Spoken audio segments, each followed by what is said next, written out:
नमस्कार, news track के Y factor में आपका स्वागत है। मैं हूं योगेश मिश्र। इन दिनों सुंदर दिखने और सुंदरता की चाहत हर आदमी में तकरीबन समा सी गई है। पर अगर आपकी बीवी, गर्लफ्रेंड या आपके घर का कोई भी महिला सदस्य अपने नाखूनों की देखभाल करने के लिए सैलून में जाती है या घर पर करती है, तो आपको बिल्कुल परेशान नहीं होना चाहिए। मैनिक्योर करवाने की आदत अगर आपके घर के महिलाओं की है तो आप खुश होइए। अभी हाल के एक रिसर्च से पता चला है कि मैनिक्योर से पॉजिटिव इमोशन और आराम की भावना को बल मिलता है। वे आराम की भावना के तहत जीने के आदी हो जाते हैं। पार्लर या सैलून में मैनिक्योर कराते वक्त जो व्यक्तिगत साझेदारी की गहरी भावना बनती है, वह भी इन मनोवैज्ञानिक स्थितियों को प्रभावित करती है। यह अध्ययन फ्रंटियर्स इन साइकोलॉजी में प्रकाशित भी हुआ है। इंसान लंबे समय से अपनी सुंदरता और उपस्थिति को निखारने के तरीके खोज रहा है। सौंदर्य उद्योग ने इस इच्छा का जमकर लाभ उठाया है। सौंदर्य की इस खोज में मेकअप का बहुत महत्वपूर्ण स्थान रहा है।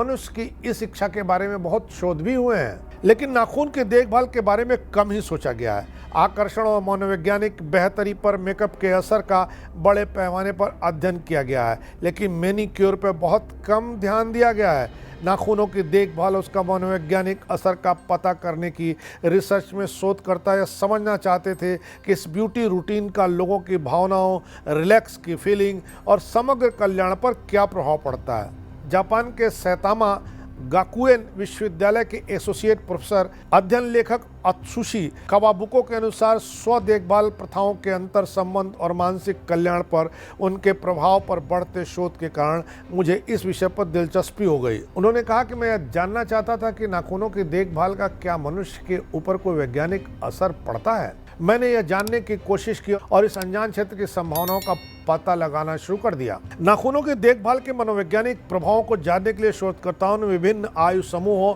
और क्षेत्रों की जापानी महिलाओं को शामिल करते हुए एक ऑनलाइन सर्वेक्षण किया। अध्ययन में ऐसी जापानी महिलाओं ने भाग लिया जिनकी उम्र 20 से 40 वर्ष के बीच थी। सर्वे में प्रतिभागियों से कई तरह के सवाल पूछे गए। रिसर्च के निष्कर्षों से यह पता चला कि मेकअप की तरह ही नाखूनों के देखभाल का भी मनुष्य के इमोशन पर सकारात्मक प्रभाव पड़ता है। प्रतिभागियों ने नाखून देखभाल सेशन के दौरान सकारात्मक भावनाओं, शांति और जीवंतता में वृद्धि का अनुभव करने की सूचना दी। इससे पता चलता कि मेकअप के प्रभाव के समान नाखून की देखभाल बेहतर भावनात्मक कल्याण और रिलैक्सेशन में योगदान कर सकती है। शोध से पता चला कि जिन व्यक्तियों ने सैलून में जाकर के मैनिक्योर कराया यानी नाखूनों की देखभाल करी, उन्होंने अन्य लोगों की तुलना में अधिक महत्वपूर्ण पॉजिटिव भावनाओं और रिलैक्सेशन के बारे में सूचना दी बनस्पत उनके जिन्होंने स्वयं घर में अपना मैनिक्योर किया था। इससे शोधकर्ताओं को पता चला कि नाखूनों की देखभाल के लिए यानी मैनिक्योर के लिए सैलून में जाना ज्यादा अच्छी और ज्यादा राहत देने वाली बात है, क्योंकि सैलून का अनुभव किसी व्यक्ति के मूड और रिलैक्स होने पर अधिक महत्वपूर्ण प्रभाव डालता है। सैलून में नाखून देखभाल करवाने के दौरान छिटपुट बातचीत की गहराई मनोवैज्ञानिक की स्थिति को प्रभावित करती पाई गई।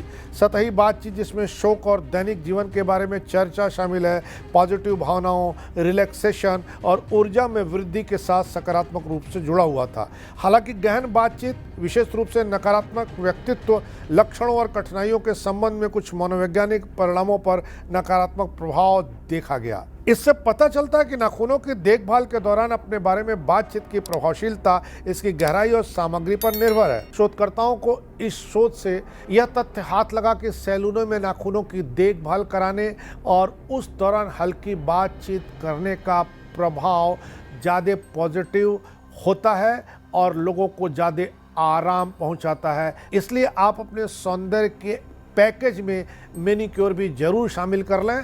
इस बार इतना ही, अगली बार फिर मिलेंगे किसी नए सवाल पर नए ढंग से बात करने के लिए। तब तक के लिए नमस्कार।